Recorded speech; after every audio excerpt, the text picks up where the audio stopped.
does this rank among the national championships for you? Long journey of the season, fighting after the loss to Hutch, and then 2 big wins, including this championship.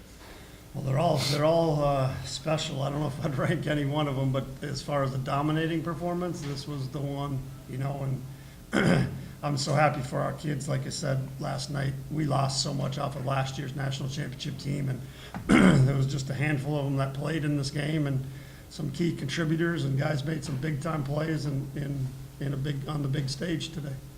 Yeah, for players, if you guys want to talk about what this meant for you, the journey of the season, and what it's been like, this grind that ends with a ring.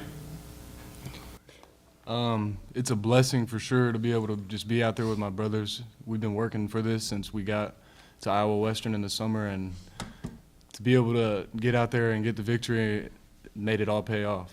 And I'm just truly thankful. All them early morning practices, staying late. I mean, for a feeling like this, it's all worth it, 100%. Yep, day to day, just chopping wood. Short and sweet, love it. Any media members, open a question? Hunter, I wanted to ask you, you probably went straight from Monticello to Iowa, when I was staying. So Yes, sir. getting back in Arkansas, just had 5 touchdowns over 300 yards. Yes, sir. Talk about that before. It's a blessing. I mean, without my linemen and a great defense and great coaches, none of it is possible. And I give them all the praise for sure, because without them up front blocking for me, I wouldn't be able to do what I do. Coach, you always talk about how getting to the national championship game is hard on its own here, but I mean, 3 straight appearances and now winning them back-to-back here. You already talked about the domination factor. I mean, just as you said, losing so much here, or just talk about how much more that's this year, knowing all that you lost, and to still get the back-to-back here.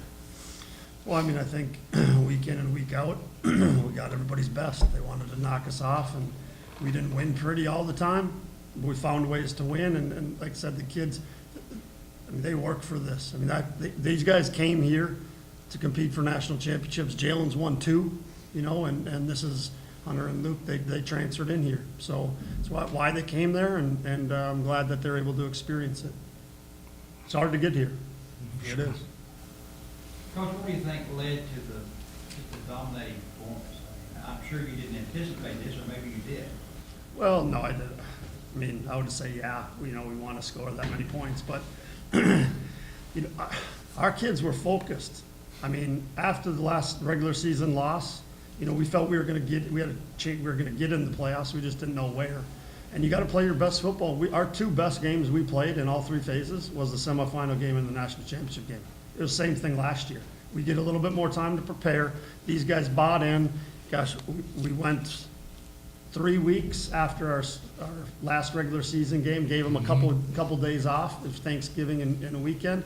And we came right back after the semifinal win and practiced from Monday to Tuesday. Yeah, yesterday was the last practice. And they were dialed in. I said it this morning. We had meetings in the morning, and then we had a walkthrough. And I even told Coach, I said, they're pretty locked in today, and it showed. Specifically on the defensive side, I mean, handful of D1 players over there, or as you worded it, handful of guys there that can be a home run threat each time they touch the ball there. I mean, let's talk about defense especially, just absolutely, for the most part, putting the clamp on tonight.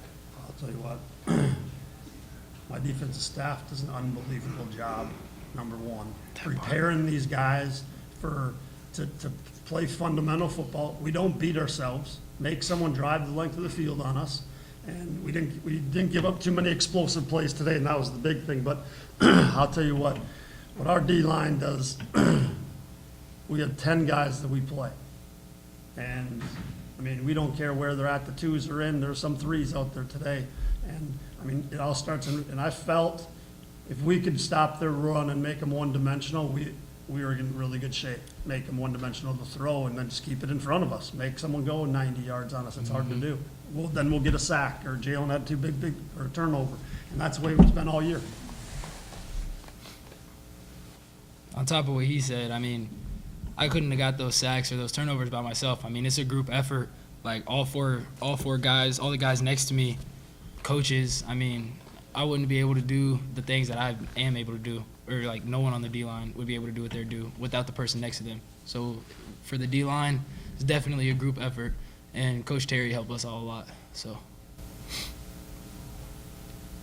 For the players, Coach Stroh kind of touched on it, but domination in all three phases, probably the best game you've played all season in all three phases. What's it like to do that on ESPNU, nationally televised, across the country, people watching you and you to play like that? I mean, that's what we worked for all week and all year. I mean, we worked to just get out there and execute, and that's what we did. We went out there and executed. We had a game plan going in, and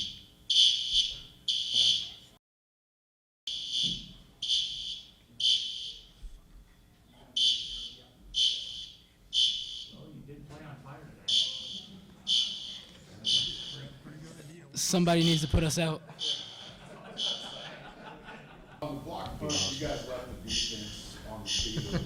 What did you see in it on that play to get you to that ball? You know, when we go punt safe, they always tell us to, like, just give a little rush and make them kick it.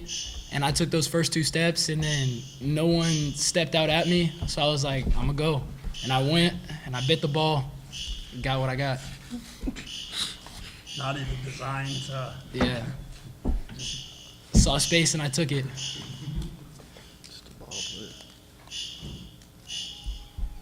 Any other questions? Are you guys have any final statements on the season, on closing this out? No, I just want, I mean, I get to thank Little Rock. You know, we've been here 3 straight years, and it's been an unbelievable experience for our guys and how they treat us. For the NJCAA for putting this event on. I know there's a lot of work that goes into it, and I think it was a first-class run national championship again for 3 years, and we're glad that we're in the playoffs, and it gives guys opportunities. It's been a great experience, and you know, it's good for junior college football. But I thank you guys. The committee, some committee members are here, and for all you guys do. Players, you want to say anything as you wrap up your JUCO journey? I'm just thankful for the coaches and thankful to be able to battle out there with my brothers each and every day and go to work. I'm just thankful for it all. It's truly a blessing. Yeah, I want to say the same thing. I'm extremely thankful for all the coaches and all the higher-ups that have helped me get to the position that I'm in right today. So, big thank you to them. Yeah, it's a bittersweet feeling, honestly, because you come in early in the summer and then you don't want to leave your guys anymore because you develop that relationship over the last 6 months, and That part. you've been building up, and then finally get to the climax. It feels really good to be able to win with your friends. Any final questions? I know, so Jaylen, you're going to South Florida, are y'all committed anywhere? Not yet. Well, Jaylen's going to South Florida. Hunter was going on a Division II visit. The coach was here, and he's like, gosh, he played his tail off. I said, yeah, that might hurt you. There's some other schools that might be coming in at a higher level. And then Luke said, no, to Coastal, or are you going to Coastal? Yeah, I got to visit Coastal, okay. Friday. Jaylen, do you plan on signing on Wednesday? 20th? Yeah. Thank you. Thank you. Thank y'all.